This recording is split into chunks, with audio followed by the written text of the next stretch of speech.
itu yang nulis orang Mu'tazilah, tapi itu ada khutbahnya Imam Ali yang panjang yang menyatakan bahwa kekhalifahannya dirampas. Iya, iya, iya. Dan kalau 12 imam itu keturunannya Hasan atau Husain ya sebelumnya atau Semua gimana itu? dari semua dari keturunannya Hussein. Husain ya. Hmm, oke, oke. Makanya saya tuh bingung gini. Di kalangan Islam Sunni kan pasti menghormati khalifah terakhir ini, Khalifah Ali bin Abi Thalib, dan mungkin Iya. masih menghormati anak-anak beliau, anak-anak Ali bin Abi Thalib. Tapi kan pandangan Syiah mengakui 12 imam itu adalah anak-anak dari Ali bin Abi ya, anak dari apa anak-anak dari Hussein atau anak Ali bin Abi Thalib. Nah, jadi yang masih belum saya dapatkan itu apakah dari keluarganya Ali itu ada yang pro juga dengan Sunni atau semuanya pro dengan Syiah? Karena saya lihat Sunni pada dasarnya masih menghormati Ali gitu dan Hussein maupun juga ya keturunan-keturunannya sampai sekarang. Gini ya, kalau kita lihat pembagian Ahlussunnah itu baru ada di era keturunan Nabi yang keenam. Jadi Ali bin Abi Thalib punya anak Hasan dan Husain, Husain punya anak itu Imam Ali Zainal Abidin, Ali Zainal Abidin punya anak Muhammad Al-Bagir, Muhammad Al-Bagir punya murid Ja'far As-Siddiq, Ja'far Siddiq menjadi guru dari Imam Sunni Imam Malik dan Imam Abu Hanifah. Imam Malik dan Imam Abu Hanifah punya murid dua, Imam Syafi'i dan Imam Hambali. Artinya guru-guru besar Imam Sunni ini bersumber dari Syiah juga. Itu menunjukkan bahwa dari segi keilmuan Syiah sudah ada lebih dulu dari segi kodifikasi keilmuannya. Nah, lalu di Imam Ja'far ini memiliki dua keturunan, satu Musa Al-Kazim, satu ini Ali Al-Uraidi. Ali Al-Uraidi ini yang sekarang lagi rame pembahasan tentang Habib dan Kiai, itu keturunannya kan pindah ke Yaman di eranya Imam Isa Al-Muhajir yang menjadi keturunan para habaib. Nah, sedangkan Syiah itu imam ketujuhnya Musa Al-Kazim. Makanya kalau di Irak dan Persia biasanya said-saidnya bermarga Musawi gitu. Jadi kita ambil jalur yang dari Persia. Nah, penentuan imam itu dari mana? Apakah imam dipilih? Tidak. Kepemimpinan agama itu nggak boleh secara demokratis gitu. Karena ini harus kepemimpinan langit. Jadi yang memilih itu harus dari orang yang sudah mendapatkan legitimasi sebelumnya. Seperti Ali bin Abi Thalib, kenapa dinyatakan sebagai khalifah? Karena Nabi yang menyatakan. Kenapa Hasan menjadi imam kedua? Karena Ali bin Abi Thalib yang menyatakan. Kenapa Imam Husain menjadi imam ketiga? Karena Imam Hasan yang menyatakan. Jadi tidak ada pemilu harusnya gitu. Tapi kan faktanya khalifah pertama dalam Islam dalam sejarah diangkat melalui pemilu. Itu yang kita tolak Oh gitu. iya, betul betul. Kalau saya nggak salah waktu pada saat Nabi sedang meninggal, Ali Ali apa sempat ya sibuk ya untuk Mengurus ini untuk masa jenazah kan selama yang 3 hari, lain. bahkan sempat terbengkalai. Yang lain bikin pemilu mendadak. Oh ya, I see, I see. Oke, saya dapat poinnya. Tapi pada dasarnya keturunan Ali nggak ada yang berpihak dengan Sunni, karena kan kalau kita pelajari sejarah Muawiyah atau Umayyah yang sempat apa Bani Umayyah, Muawiyah Bani salah satu Umayyah ya. personnya. Hmm. Iya, yang dituduh sebagai pembunuh itu, pembunuh Hussein ya, Bunuh yang Husain memenggal anaknya kepala dari Hussein. Muawiyah, namanya Yazid. Nah, Muawiyah itu yang memerangi Ali bin Abi Thalib pada perang Siffin. Ayahnya Muawiyah ini Abu Sofyan yang seumur hidup memusuhi Nabi. Oke, oke, oke. Jadi semua keturunan Ali pada dasarnya ketika peperangan itu semua pro dengan Syiah atau ada sebagian yang membelot dan membela Umayyah. Begini, Bro Timothy, mungkin perlu dirapikan definisi tentang Syiah, artinya pengikut. Pengikut siapa? Jadi orang yang mengikuti Ahlul Bait namanya Syiah. Nah, kalau misalkan Ali bin Abi Thalib, Imam Hasan, Imam Husain itu yang diikuti.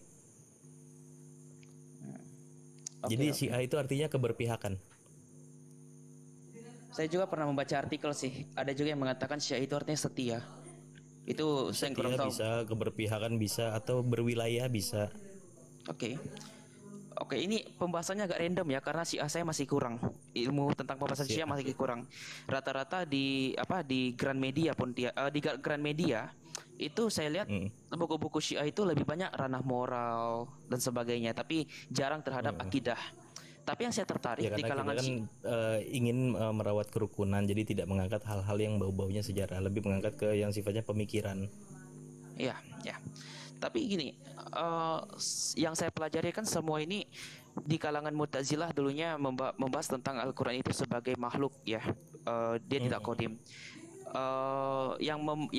Yang sempat membela konsep pemahaman kekodiman Al-Quran pada waktu itu eh, imam keempat itu loh, saya lupa namanya, Imam Ahmad. Setelah itu nantinya diteruskan oleh Abdul Hasan al Ashari, dan itu adalah jargonnya di kalangan ahlul sunnah. Tapi Khawarij, setelah pecahnya Islam kan ada Syiah, ada Khawarij. Menurut Mm-mm. pandangan Islam, bahkan Maqalat al-Islamiyin, bukunya Imam Asy'ari, mengakui Mm-mm. bahwa Khawarij itu mereka sama seperti Mu'tazilah, mengatakan Al-Quran itu makhluk. Tapi saya nggak tahu apakah Khawarij mengatakan sifat-sifat Allah itu makhluk atau enggak, saya nggak tahu. Tapi dia mengatakan Al-Quran benar-benar makhluk, sama seperti Mu'tazilah. Tapi bagaimana dengan pandangan Syiah yang mengatakan Al-Quran itu kodim? Apakah itu diriwayatkan oleh hadis di kalangan Syiah sendiri, atau keturunan dari Ali yang membahas itu? Itu kalau mau dapat pembahasan itu di kitab yang tadi, Nahjul Balaga, dalam khutbah-khutbahnya Imam Ali itu dijelaskan secara detail. Nah, ini kan kita masuk ke kompleksitas ilmu kalam dalam al-sunnah antara Mu'tazilah dan Abu Hasan al-Asy'ari, Asy'ariyah. Abu Hasan al-Asy'ari itu dari rentang 60 tahun, 40 tahun menjadi Mu'tazilah. Baru 20 tahun terakhir mendirikan mazhab sendiri, Asy'ariyah. Nah, antara Mu'tazilah dan Asy'ariyah, mereka terjebak pada kita sebut sebagai as-salatul mahiyah, atau yang memandang eksistensi itu secara ragam atau dualisme. Nah, akan terjadi problem gitu. Kayak Mu'tazilah, mereka menolak sifat. Kenapa? Kalau sifat itu kekal, berarti ada dua yang kekal. Kalau ada dua yang kekal, berarti ada dua Tuhan. Kalau ada dua Tuhan, berarti syirik. Nah, kalau Abu Hasan Asy'ari harus ada sifat. Kalau enggak, dia terlalu transenden, kita nggak bisa memahaminya. Jadi dua-duanya punya konsekuensi. Nah, jadi problemnya adalah problem ontologis. Bagaimana memandang eksistensi itu sebagai prinsip yang lebih fundamental daripada esensi. Nah, karena saat itu juga berkecimpung dunia filsafat, mungkin juga teologi Kristen juga banyak kontribusi juga dalam ilmu kalam Islam juga sebenarnya gitu ya. Bahwa kita masih pada perdebatan saat itu, apa yang paling fundamental, apakah wujud atau mahiyah, apakah eksistensi atau esensi gitu. Esensi ini kan hakikat loh, tapi eksistensi ini kan keberadaan. Nah, di Islam ini akhirnya terjadilah tiga stand antara kalangan mutakalim, yaitu Mu'tazilah, Asy'ariyah, Asari, dan lain-lainnya, Maturidi. Dan ada juga standnya filsafat atau falsafah. Falsafah semua memandang wujud atau eksistensi ini tunggal yang bergradasi, yang berjenjang gitu. Sedangkan dalam tasawuf menyatakan bahwa wujud itu hanya pada Allah. Yang selain Allah itu adalah esensi atau mahiyah atau tanda-tanda Tuhan. Makanya kadang juga ada para sufi yang menganggap bahwa wah, kita ini ketiadaan karena yang maha ada cuma Tuhan, yang bako ini Tuhan, kita ini fana. Mereka menggunakan analogi semut yang tenggelam dalam madu karena menganggap dirinya madu, atau laron yang terbakar pada cahaya karena dia menganggap yang eksis itu hanya cahaya, dirinya adalah fana. Ya, kalau gue lebih pada posisi di Syiah itu menempatkan proporsional yang imbang antara filosofi dan tasawuf, karena memang tasawuf dulunya adalah falsafi, tasawuf yang rasional. Baru di era Imam Ghazali dipangkas filsafat sehingga tasawuf hanya amali, artinya hanya berlandaskan pada doktrin-doktrin, tidak ada olah rasional, olah logika gitu. Nah, pembahasan tadi tentang apa Khawarij. Khawarij itu di era perang Siffin antara Ali bin Abi Thalib dengan Muawiyah. Sebagian dari kelompok Ali bin Abi Thalib keluar karena saat kelompok Muawiyah sudah mulai kalah, mereka berlaku curang dengan menusukkan Quran di tombak, lalu mengajak damai, ayo kita kembali ke Quran. Nah, Khawarij ini kan orang-orang awam, mereka bacaan Qurannya bagus, rajin ngaji, tapi cara berpikirnya terlalu dangkal lah gitu, sehingga loh kok ini Ali bin Abi Thalib tetap ngelawan padahal udah dibawain Quran. Nah, Ali bin Abi Thalib saat itu pun mengatakan, loh, Anda percaya kepada Quran yang mati tapi menolak Quran yang hidup. Maksudnya Ali bin Abi Thalib pada sisi itu dia adalah imam dalam keyakinan Syiah, bahwa para imam Syiah juga adalah Al-Quran yang hidup. Makanya selalu disandangkan kan kitabullah wa itrati alul baiti gitu, bahwa posisinya adalah sama, Al-Quran yang nafsi dengan Al-Quran yang lafzi gitu. Jadi yang nafsi ini tidak hanya berarti pada Nabi Muhammad tadi yang gue jelaskan, bahwa dia berjenjang, dia bergradual pada setiap pribadi suci, pada setiap pribadi kudus, dia adalah firman-firman itu sendiri gitu. Bahkan semesta ini juga pada gradasinya dia adalah firman itu sendiri. Jadi Khawarij itu adalah kelompok paling pertama yang memisahkan diri dari kedua kelompok ini.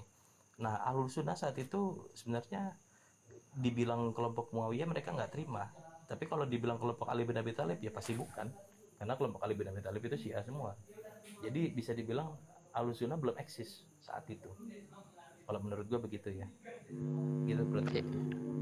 Ya, apalagi kalau dalam buku-buku yang saya pelajari, termasuklah yang saya kutip tadi ya, Profesor Sailun An-Nazir, ketika era Nabi, sahabat, tabi'in, itu langsung ke Syiah, tidak langsung ke Ahlus Sunnah. Ahlus Sunnah baru dibahas era setelah Mu'tazilah. Makanya saya agak bingung gitu. Kalau sana Ahlus Sunnah yang utama, kenapa tidak langsung pada itu pembahasannya? Iya, Baru nanti. Mu'tazilah aja pemimpinnya itu Wasil bin Atto, selain berguru kepada Hasan al-Basri, dia juga murid dari Imam Ja'far as-Shadiq, Imam Syiah ke-6. Ya kalau nggak salah kan Khalifah Al-Ma'mun pernah dianggap bagian ya berpikir paham Syiah. Kalau saya nggak salah ya dalam. Nah, di era Kekhalifan Abbasiyah di pertengahan, Mu'tazilah dibuang. Rasionalisme juga dipotong di zaman Imam Ghazali. Lalu kelompok-kelompok Mu'tazilah ini banyak diterima di dinasti-dinasti yang warnanya sudah Syiah, ya lebih ke Persia lah gitu. Makanya sejak saat itu warna Syiah tidak lagi cenderung yang ortodoks, teologisnya yang lebih tekstual, tapi lebih warnanya burhani atau rasional. Karena juga akulturasi dengan filsafat Persia, filsafat Yunani, Neoplatonis gitu kan. Oke. Kalau Sunni kan di Indonesia mereka bukan hanya kitab-kitab para ulama ya. Hadis pun sudah ada dalam bahasa Indonesia. Kalau Syiah sendiri hadisnya sudah ada nggak dalam bahasa Indonesia? Ada tapi terfragmen-fragmen. Karena begini, kenapa hadis Syiah tidak diterjemahkan secara semua? Orang Syiah dalam metodologi tidak langsung kembali ke hadis, karena kitab hadis Syiah bukan kitab hadis sahih, tapi semua dicatat dulu. Nah, siapa yang memverifikasi? Orang yang punya asas kompetensi, artinya orang yang terdidik. Makanya para ayatullah gitu, orang yang telah menempuh jenjang pendidikan minimal 35 tahun penguasaan dalam kitab, dia yang menggali sumber-sumber dari kitab-kitab hadis Syiah, lalu merumuskannya menjadi hukum-hukum jurisprudensi dalam Islam Syiah. Tapi kalau awam itu tidak bisa merujuk langsung, oh ini hadis gitu. Makanya orang Syiah cenderung, oh ini hadis Sunni begini. Kenapa digunakan hadis Sunni? Berarti di Syiah juga ada. Itu istilahnya disepakati oleh kedua belah pihak atau telah menjadi postulat bersama. Oke, saya paham. Oke, terima kasih. Mungkin yang lain kalau mau bertanya silakan. Bro, berarti dasar konsep ketuhanan dasar konsep kalimullah yang nuzul menjadi kalam lafzi dengan kalam nafsi ini itu tertuang di dalam hadis, bukan di dalam Al-Qur'an ya. Perumusan itu. Kalau dalam Al-Qur'an sebenarnya kalau kita ngerti tentang metafor cahaya itu clear, di Quran juga ada. Cuma kan penjelasan yang lebih berjenjang, yang lebih bisa dipahami banyak di hadis gitu. Cuma kalau kita langsung baca cahaya, kita masih artikan cahaya lampu, cahaya matahari. Tapi kalau bicara cahaya transenden harusnya kan clear itu. Iya, cuman maksudnya kan yang benar-benar secara eksplisit atau ya ataupun kalau misalnya di Kristen itu benar-benar tertulis jelas ya, firman menjadi manusia itu sangat jelas tertulis ya. Cuman maksud gue yang benar-benar menyatakan bahwa kalamullah itu nuzul menjadi kalam nafsi dan kalam nafsi itu tidak ada di Al-Quran. Lebih hadis-hadis banyak, bahkan begini di kalangan yang warnanya Sunni teologis itu menolak hadis-hadis yang menjelaskan ini malah. Iya, enggak, maksudnya kayak Nur Muhammad, banyak Muslim yang menolak. Ya maksudnya memang rujukan kamu adalah hadis, bukan Al-Quran yang menjelaskan tentang kalamullah itu kan. Oke. Terus kalau dari Al-Quran kamu dengan yang di Indonesia ini sama atau beda, bro? Sama lah. Oh sama. Oke. Kan gitu, nanya itu aja sih. Kan yang bilang Syiah itu Qurannya beda itu orang yang anti sama Syiah. Padahal konsekuensinya berat loh. Orang Islam secara umum meyakini Quran itu terjaga. Tapi kalau ada orang Islam yang meyakini Syiah punya Quran berbeda, itu sama saja dia tidak meyakini firman Allah bahwa Al-Quran itu dijaga sama Allah. Berkaitan dengan Al-Quran sendiri, kalau seandainya Syiah sama dengan Ahlus Sunnah, kan pada zamannya sebelum kodifikasi Rasman Utsmani itu Ada yang namanya mushafnya Ali, ada mushafnya Aisyah, ada juga mushafnya Ibnu Mas'ud dan sebagainya. Kalau Syiah sendiri itu pada dasarnya menggunakan Rasman Utsmani atau Rasman Ali? Menggunakan mushafnya Ali. Begini, mungkin ini pernyataan sepihak dari Syiah ya. Seluruh Islam yang sudah menyatakan bahwa ini Mushaf Utsmaniyah gitu. Tapi kan kita tahu urutan sejarah bahwa setelah Khalifah Utsman adalah Khalifah Ali bin Abi Thalib. Ali bin Abi Thalib yang pertama kali turun wahyu, dia ada di rumah itu. Dia melakukan pencatatan dari awal. Artinya dia punya mushaf yang jauh lebih lengkap dari seluruh sahabat. Sehingga di era kekhalifahannya dia tinggal mengganti dengan mushafnya dia. Cuma karena alasan politis ya dia tidak masalah disebut bahwa ini adalah mushaf Utsman. Tapi kita orang Syiah meyakini bahwa Al-Quran yang hari ini adalah pencatatan dari Ali bin Abi Thalib. Oke, tapi kalau seandainya kita pelajari juga kan pengumpulan mushaf-mushaf itu pada zamannya Abu Daud ya, kalau saya nggak salah, yang mau nyimpan kitab Al-Masahif. Apakah Syiah juga mengacu kepada susunan Abu Daud yang meriwayatkan beberapa mushaf yang masih diselamatkan, cara bacaannya dan sebagainya itu? Karena gini Mas, saya Itu baru beberapa kompleksitasnya hanya ada di Sunni, Bro Timothy. Dalam Syiah nggak begitu ceritanya. Oh gitu ya. Karena saya Mas kenal ya sama Profesor Munim Siri ya. Saya kan sempat tertarik tuh di Facebook beliau, dia sempat ada membahas Mushaf Ali dan Syiah. Saya lupa Syiah siapa, Syiah Rafidah kalau saya nggak salah, yang eksplisit yang pro dengan mushafnya Ali yang disusun oleh Abu Daud. Tapi ada juga yang mengatakan Syiah sebagian pro dengan mushafnya Ibnu Mas'ud. Nah, tapi yang sangat mencolok bagi saya itu adalah mushafnya Ali ini. Kalau seandainya itu benar, berarti acuan yang digunakan oleh sebagian Syiah itu apa yang disusun oleh Abu Daud dong gitu. Sebenarnya bukan. Begini, bahwa ayat Al-Quran turun tidak ada Ali bin Abi Thalib di situ. Kenapa? Karena Ali bin Abi Thalib serumah sama Nabi, dia menikah dengan anaknya Nabi dari wahyu pertama sampai wahyu terakhir sesuai dengan urutannya, sesuai dengan Al-Quran yang kita terima hari ini. Itulah yang ditulis Ali bin Abi Thalib. Justru ribut-ribut di antara sini, wah ini Sunan Ibnu Mas'ud, wah ini dari Abu Daud, wah ini mushafnya Aisyah, wah ini mushafnya Utsman. Mereka ribut masalah itu. Bahkan kalau di redaksi sejarah pernah diriwayatkan Ali bin Abi Thalib menghampiri Utsman bahwa pakailah mushafku ini. Utsman menolak, enggak cukup apa yang ada pada kami gitu. Ya sudah, kamu enggak akan pernah aku berikan lagi gitu. Cuma di dalam Syiah meyakini bahwa saat Ali bin Abi Thalib menjadi khalifah, ya semua pakai mushafnya Ali bin Abi Thalib. Cuma yang enggak terambil adalah ada pernah dibilang, mungkin pernah dengar Syiah punya mushaf Fatimah. Sebenarnya bukan mushaf Quran itu, tapi adalah tafsir-tafsir dari ayat-ayat, terutama ayat-ayat yang sifatnya metafornya tinggi seperti mustasyabihat gitu. Nah, itu hanya di kalangan Ahlul Bait yang punya tafsir-tafsir seperti itu. Makanya Al-Qur'annya sama Syiah dan Sunni, tapi dalam menafsirkan kan menjadi produk yang berbeda. Ya, benar. Saya pun juga ada mempelajari itu sih. Walaupun saya masih bingung, maaf ini menggema. Saya ada menonton ya video dari salah satu Ustadz Sunni juga. Dia mengutip kitab, saya lupa nama kitabnya apa. Ada anggapan bahwa Syiah itu mengakui lebih dari 300 atau berapa itu yang dikatakan sudah dipangkas oleh kalangan Sunni, di mana waktu itu ada pewahyuan khusus terhadap Ali. Bahkan juga kalau dilihat dengan syahadatnya itu ada syahadat terhadap Ali. Nah, itu bagaimana pandangan Syiah sendiri? Beginilah, bahwa kalau pernyataan-pernyataan itu tadi yang gue bilang bahwa di Syiah ada kitab namanya Al-Kafi yang bukan kitab hadis sahih. Artinya yang sahih, yang dhaif ada di situ. Nah, pernyataan ada ini itu dari Syiah yang gulat semua dicatat, tapi orang Syiah nggak ada yang meyakini itu gitu. Nah, inilah digunakan oleh orang-orang yang anti Syiah bahwa orang Syiah keyakinannya semuanya begini. Nah, itu kan pernyataan sepihak. Sebenarnya kan nggak gitu. Nah, kalau misalnya di tafsirnya banyak pernyataan dalam Al-Quran yang memang menujunya ke Ali bin Abi Thalib, tapi Al-Sunnah kan menolak, makanya memberikan tafsir berbeda. Contohnya, sungguhnya pemimpin kamu adalah orang yang memberikan zakat dalam keadaan ruku. Al-Sunnah nggak punya tafsir ini.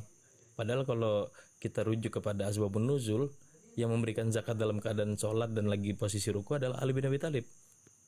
Tapi kenapa ditolak? Karena dengan menerima itu akan membenarkan harusnya Ali bin Abi Thalib menjadi khalifah. Akhirnya bubar teologi Sunni dong. Iya. Tadi apa ya yang saya mau tanyakan lagi lupa jadinya. Yang lain dulu deh. Tadi ada yang mau saya tanyakan lupa. Siap. Ini bro, di apa namanya, kalau tadi kan ini masih seputar kalimullah yang nuzul menjadi kalam lasi dan kalam nafsi ya.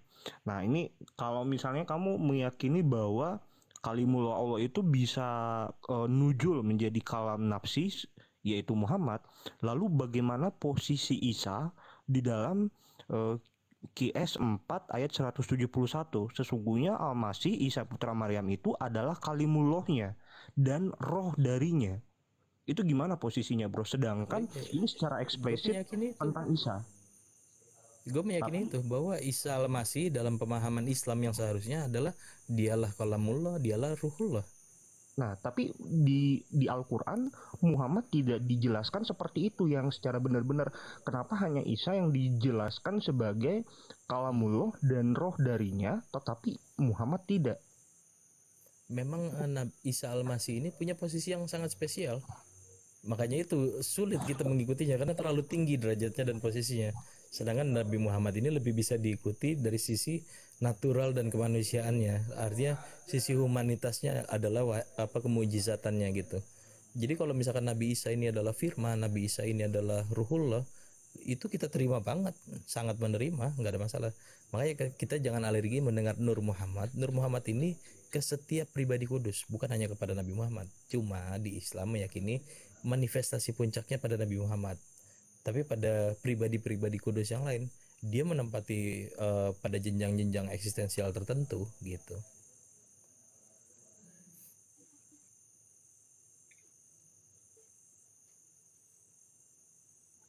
Oke, tapi kalau mengenai ayat-ayat Al-Quran yang mengkafirkan bahwa Isa adalah Allah dan sebagainya itu, apakah itu posisinya sama seperti pandangan kami terhadap bid'ah? Kan kalau oke lah, kami sepakat dengan Al-Quran yang mengatakan kafirlah orang yang mengatakan Isa adalah Allah secara harafiah zatnya. Nah, kami juga mengkafirkan itu yang mengatakan Isa adalah Bapa. Ini semua Tritunggal ya, yang dari penginjil TikTok ya. Nah, Yes. oke. Insya Allah Tritunggal. Oke. Jadi sebenarnya ada beberapa pandangan revisionis maupun juga Islam yang ya saya akui pemikirannya maju lah ya. Kritikan Al-Quran itu lebih banyak mengacu kepada bid'ah dalam kekristenan, khususnya yang mengatakan Isa adalah Allah secara harafiah adalah zatnya. Tapi kalau seandainya Bro tadi mengatakan Isa dan Muhammad itu adalah kalim dan juga ruh, dan itu dikatakan kodim, posisi Nabi ada yang dikatakan dia adalah Allah, satu hakikat dan Allah. Nah, Nabi Muhammad ya, begitu juga dengan Isa umpamanya. Bagaimana dengan Isa? Apakah Isa juga satu hakikat dengan Allah? Apakah dia disembah? Dia satu hakikat dengan Allah. Jadi begini, mengatakan Isa al-Masih adalah Allah, Nabi Muhammad adalah Allah, itu secara ontologi betul. Tapi menyatakan sebaliknya bisa salah. Misalkan Allah adalah Isa al-Masih, Allah adalah Nabi Muhammad, itu salah. Kenapa? Karena dalam pembahasan ontologi, bagaimana struktur epistem keilahian itu akan menyebabkan apakah dia kafir atau tidak kafir gitu. Tapi gini bro, berarti rujukan kamu mengatakan bahwa Muhammad itu adalah kalimullah Allah, itu rujukannya dari hadis. Nah, tapi kalau kamu mempercayai dan menyetujui bahwa Isa itu adalah kalimullah dan roh darinya, itu berdasarkan dari yang tertulis di Al-Quran, dan kamu percaya itu. Bahkan hadisnya juga sangat banyak, dan lebih banyak di hadis-hadis Syiah, bro psikopat. Nanti gue ada deh catatan-catatannya bagaimana di dalam Syiah itu bercerita tentang Isa al-Masih jauh lebih banyak daripada teman-teman Ahlussunnah. Nah, sekarang posisinya nih, bicara posisi ini. Kalau misalnya yang tertulis di Al-Quran dikatakan bahwa Isa putra Maryam adalah kalimullah, sedangkan Muhammad itu dikatakan sebagai kalimullah, rujukannya adalah hadis. Bagaimana posisi kedua sosok ini, kedua figur ini? Apakah mereka sederajat antara Isa dengan Muhammad, dan peran mereka apa? Karena posisinya di sini kalimullah yang nujul menjadi makhluk gitu loh. Posisi Nur sebagai begini, kalau di Islam meyakini Nabi Muhammad posisinya lebih karena dia ada di posisi akhir, beban tugasnya lebih berat. dan dari sisi imanensinya lebih imanen daripada Isa Al-Masih. Kalau Isa Al-Masih dia menjadi sosok yang imanen, menjadi sosok kedagingan, tapi tetap unsur transendennya masih sangat kental. Gitu. Maksudnya jadi yang transenden ini contohnya begini, Isa Al-Masih tidak dilahirkan tidak memiliki ayah, dibangkitkan ke surga, dihidupkan kembali. Ini kan tidak dialami oleh Nabi Muhammad. Oke, berarti posisinya di sini lebih tinggi derajat Isa Al-Masih dong di dalam Al-Qur'an daripada posisi Muhammad. Dari sisi ukurannya ketransendenan entitas, Isa lebih tinggi. Oke. Tapi kalau misalnya Isa lebih tinggi, seharusnya kamu lebih mengagungkan Isa dong daripada Muhammad. Ini nanti Bro Psikopat perlu belajar juga filosofi Jawa tentang konsep semar. Bahwa semar ini di kalangan para dewa paling tinggi. Tapi kenapa dia bisa paling tinggi? Karena saat di lingkungan manusia rendahan, dia lebih rendah. Enggak. Gini, semar posisi analogi, kamu menganalogikan semar ini untuk menjelaskan konsep Islam atau maksudnya untuk menjelaskan konsep Nabi Muhammad gitu. Kenapa Nabi Muhammad kok bisa lebih tinggi padahal tidak seistimewa apa yang dilakukan Isa Al-Masih kan gitu. Iya, dan yang lebih tertulis jelas secara eksplisit itu kalimullah itu Isa putra Maryam bukan Muhammad. Ruhullah, kalamullah ya kan. Nah, kenapa Nabi Muhammad ini dia punya beban karena tingkat imanensinya lebih tinggi daripada Isa Al-Masih, maka pada puncak manifestasi lebih sempurna. Saya kurang paham istilahnya. Tingkat imanensi itu apa? Imanensi itu artinya dia benar-benar hadir di sekitar kita dengan ekspresi yang seperti makhluk biasa gitu. Berarti contohnya Nabi Muhammad itu dia lahir seperti manusia, makan, dia mati, tidak dibangkitkan lagi, dia berperang, dia berdarah-darah. Berarti Isa putra Maryam ini transenden di dalam Al-Qur'an. Dia tidak transenden, dia menjadi daging, dia lahir, cuma lahir tanpa bapak, setelah mati dihidupkan kembali. Artinya sisi transendennya masih sangat kental gitu di posisi keimanannya. Posisi transenden kayaknya nggak tepat deh kalau kamu pakai istilah transenden, bro. Transenden itu sesuatu yang begini. Yang diajarkan Isa sangat esoterik, sedangkan pada Nabi Muhammad lebih eksoterik. Eksoterik itu apa, bro? Pakai istilah yang bisa dipahami, bro. Jadi saya bisa tangkap logikanya gitu loh. Beginilah kalau yang gue pahami ya, Isa Al-Masih ajarannya sangat mistik. Artinya kalau bahasa awamnya sangat elit, untuk menggapainya rumit.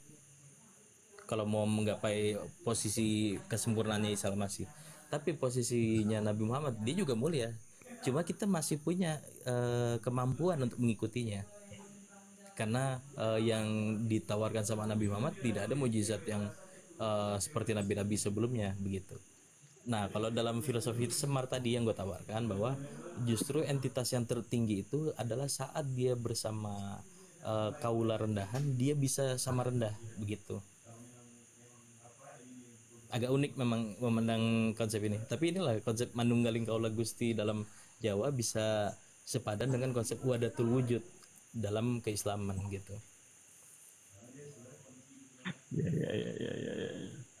Nah, tapi berarti memang di dalam pandangan kamu memang karena sekali lagi ya, bro, Isa itu adalah kalau pandangan gue nih kasarnya, Isa Al-Masih dengan Nabi Muhammad bukan entitas berbeda karena mata kita melihatnya secara imanan, secara kedagingan. Oh, berarti kamu sekarang nggak ada beda. Berarti entitas antara Isa dengan Muhammad ini di pandangan kamu sama? Sama, sampai ke Nabi Adam itu semua sama. Oh, samanya maksudnya sama itu gimana? Begini, kita hanya melihat beda pada kedagingannya. Oh, ada Isa Al-Masih, ada Nabi Muhammad, ada Nabi Musa, ada Nabi Sulaiman, dan seterusnya sampai Nabi Adam. Tapi kalau kita bicara dari konsepsi Nur Muhammad, bahwa semuanya adalah Nur Muhammad, nggak ada berbeda satu sama lain. Jadi gue melihat Isa Al-Masih, ya gue melihat Nabi Muhammad begitu. Oh, berarti dalam pandangan kamu Nur Muhammad ini lebih kepada konsep ya, bukan satu sosok. Dia entitas transenden, tapi tidak terlimit pada kedagingannya. Pada kedagingannya dia bisa beragam gitu. Oke, oke. Bercampur ya konsepnya. Oke, oke, oke. Paham, paham, paham. Oke, thank you bro. Ya lanjut lagi bro Siap. Timur atau yang lain.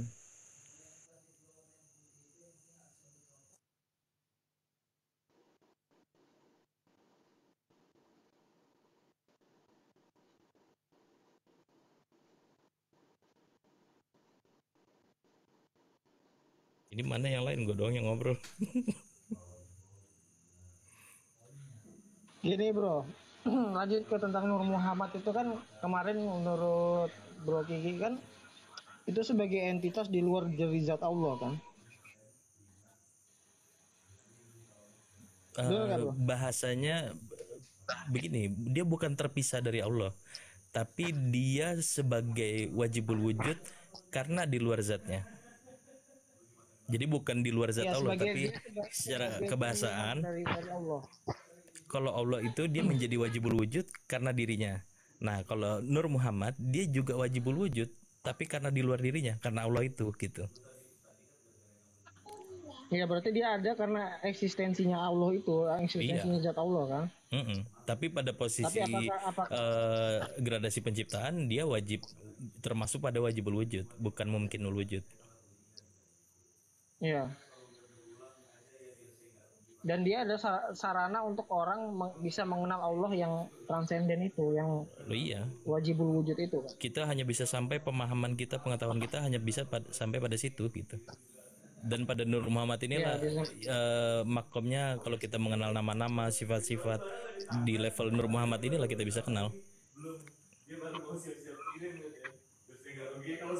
Nah, kalau gitu ketika kalian menyembah Allah itu, kalian menyembah Allah yang mana? Yang sebagai Nur Muhammad atau sebagai zat yang transenden itu yang sebagai zat yang transenden itu yang